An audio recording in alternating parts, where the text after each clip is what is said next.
You know that sound, right? The one that just instantly means Christmas is here? We've all sung the first Noel probably 100 times.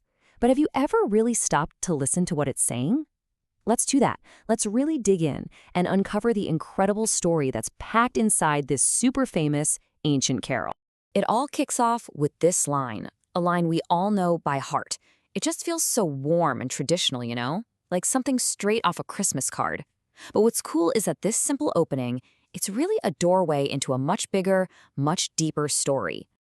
So yeah, these are the big questions we're going to tackle. What does Noel even mean? And what's the actual plot of this song?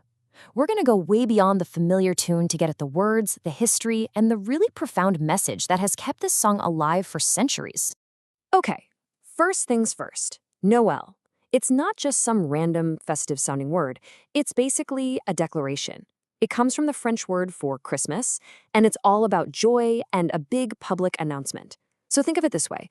Every single time you hear that chorus sing, Noel, Noel, it's like a town crier shouting, good news, good news. Now, to really get this carol, we have to go back, way back to its beginnings. And its origin story is so fascinating because, unlike a lot of famous hymns written by famous people, this one, well, it came from somewhere a lot more humble and mysterious. The first Noel wasn't written down in some grand cathedral. Nope. It started its life as a folk song, probably out in the countryside of England. It was passed from one person to the next, sung around fires in villages for generations. It was a story that lived in people's voices and memories long before anyone ever put it on paper. Can you imagine that? For hundreds of years, this song just existed in the air. Its tune is so simple and repetitive, which made it absolutely perfect for communities to learn and sing together. You didn't need any special training. It was this living, breathing tradition that wasn't captured in print until the early 1800s.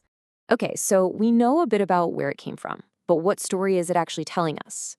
The lyrics aren't just pretty words. They lay out a very specific narrative, and it really zooms in on two totally different groups of people who came to see what was happening that first Christmas.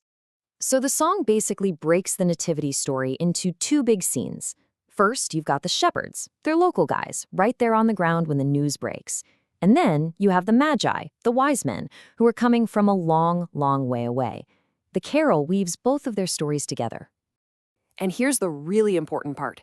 Pay attention to who hears the news first. The carol makes a point to tell us it was certain poor shepherds. This is huge. The very first announcement of this world-changing event wasn't made in a palace, it wasn't delivered to kings or priests, it was given in a field to ordinary working folks. That sets up a powerful theme right from the jump.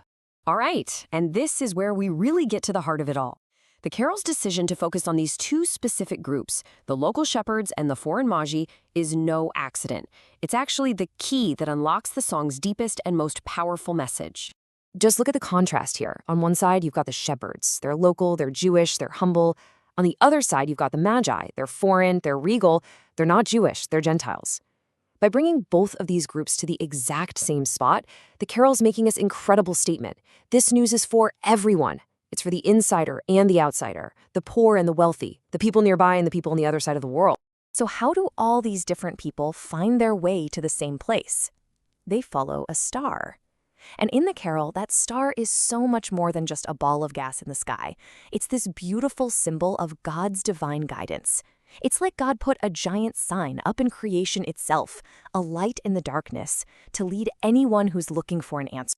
And when the Magi finally get there, they worship by giving these three very specific gifts. And whoa, are they packed with meaning.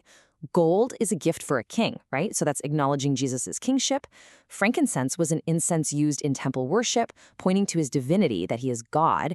And then there's myrrh, a resin used in burial. This gift prophetically hints at his future suffering and death.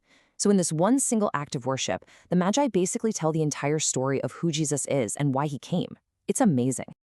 And it all builds to this incredibly powerful, repetitive chorus. By hammering that word Noel 4 times, the song really drills home that feeling of a joyful public announcement. And then the final line leaves absolutely no doubt what the big news is. This baby isn't just any baby, he is the long-awaited king. So let's ask the big question. Why has this carol, a song that started as an unwritten folk tune, become one of the most beloved Christmas songs on the entire planet? Well, It all comes down to this perfect blend of being super simple and incredibly deep at the same time. So let's just pull all these threads together.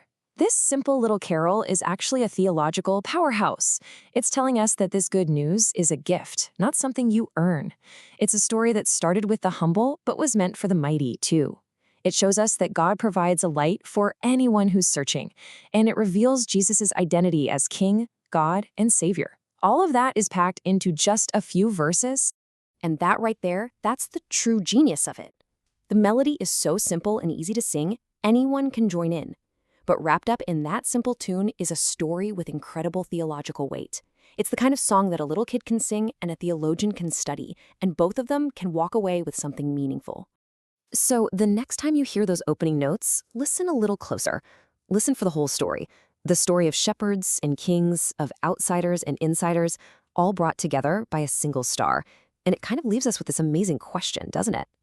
If the most profound message can be found in a simple folk song, and the divine can show up in a humble stable, then where, in the ordinary, simple parts of our own lives, might we find something truly extraordinary?